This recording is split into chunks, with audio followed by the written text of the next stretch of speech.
Hello and welcome to Always Elite. Today we're going to review AEW Dynamite from April 1st, 2020. Now before we get into that, I'd like you to like, subscribe, and hit that bell icon to stay up to date with what we're going to do. Also visit my merch shop, which I'll leave a link in the description below for that.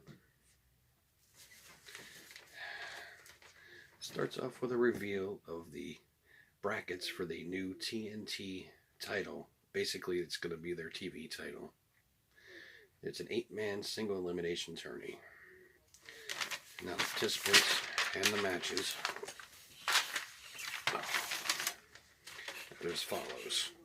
It's going to be Shawn Spears versus Cody. It's going to be Sammy Guevara versus Darby Allin. Kip Sabian versus Dustin Rhodes. And Lance Archer versus Colt Cabana, the two newbies. I think this is going to be a great tournament, but who do you think is going to win this tournament? Let me know in the comments below. Then we get a great opener. It's Kenny Omega versus Trent. Now, if you haven't seen any of these guys wrestle, either one of these guys, check out their match in Japan that they had a few years back. It was freaking amazing.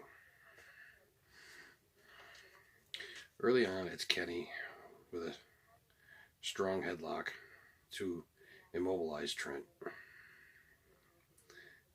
Kenny was on top for most of this match, as it should have been. I mean, Trent had his moments, but late in the match, Kenny drags Trent outside and just destroys him, just completely, just wipes him out, throws him into the guardrail, throws him, power bombs him, I guess, into the beam. In the end, it was Kenny with a V-trigger and a one-winged angel for the win. Excuse me. Then we get a recap of Hardy and Jericho. It's face-to-face from last week. Next up, we had a match between Hikaru Shida and Anna Jay, who I have no idea who that is. Both were evenly matched. It was a very short match at that. Nothing too special here. Hikaru Shida with the Falcon Arrow and a pin for the win. Then there was a recap of Mox and Hager's interactions over the last few weeks and what's going to lead up to their match in 2 weeks, if there is a match. That's even if there's a Dynamite at that point.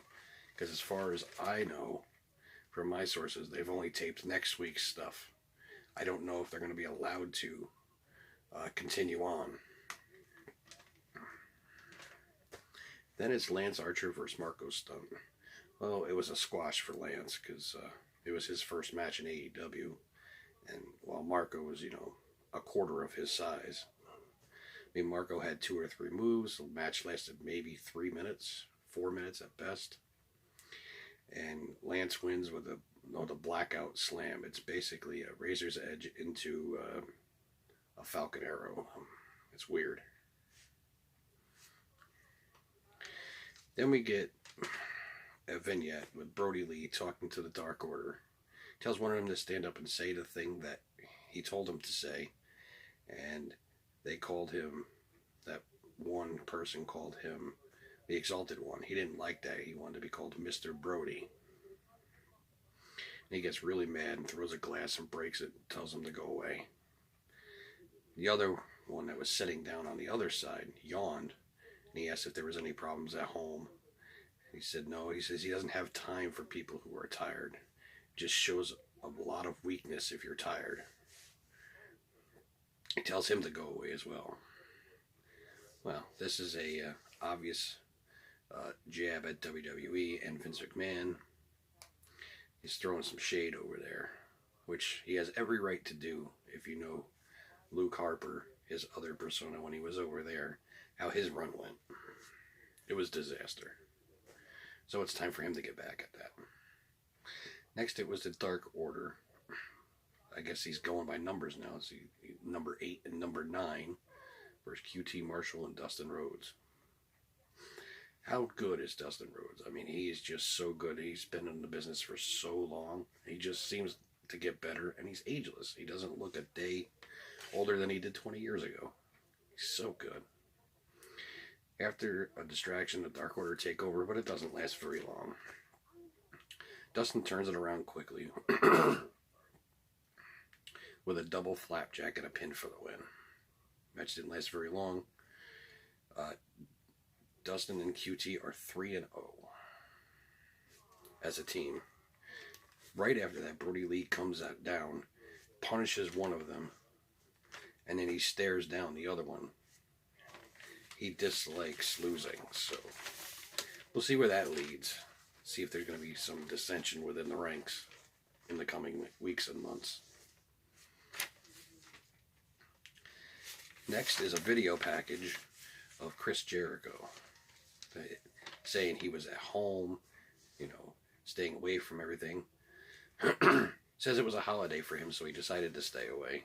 He said it was April Fool's Day.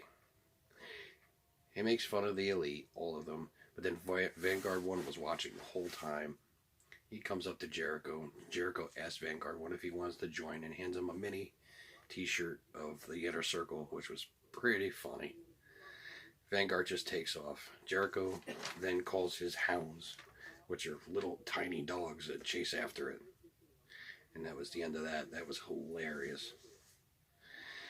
And then we get an update on Nick Jackson. Nick says he feels fine. Takes a few bumps in a ring, but he says he's not ready to come back yet. He should be back shortly, which basically means double or nothing if it's even going to happen. Then it's the main event. It was Sammy Guevara Sammy Guevara and Shawn Spears versus Cody and Darby Allin. It's interesting matchups to have because the opponents on each side are facing each other in the TNT title tournament. I believe it starts next week. Cody's on fire early and clears the house. Sammy takes over after a distraction from Cody, who was distracting the referee for some stupid reason. I don't know what that was. Sammy and Shawn are betting money on who can do the longest standing stalling suplex. There's such great heels. It's hilarious. Cody gets thrown into the ringside area, and the heels that are there start beating him up as they go into break. Coming out of the break, though, Shawn is beating up on Cody yet again, but Darby gets the tag and tries to take Shawn and Sammy out.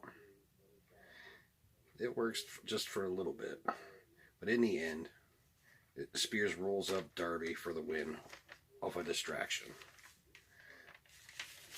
Well, that's the end of Dynamite. Let me know in the poll above my head what you thought of the show. And until next time, always be elite.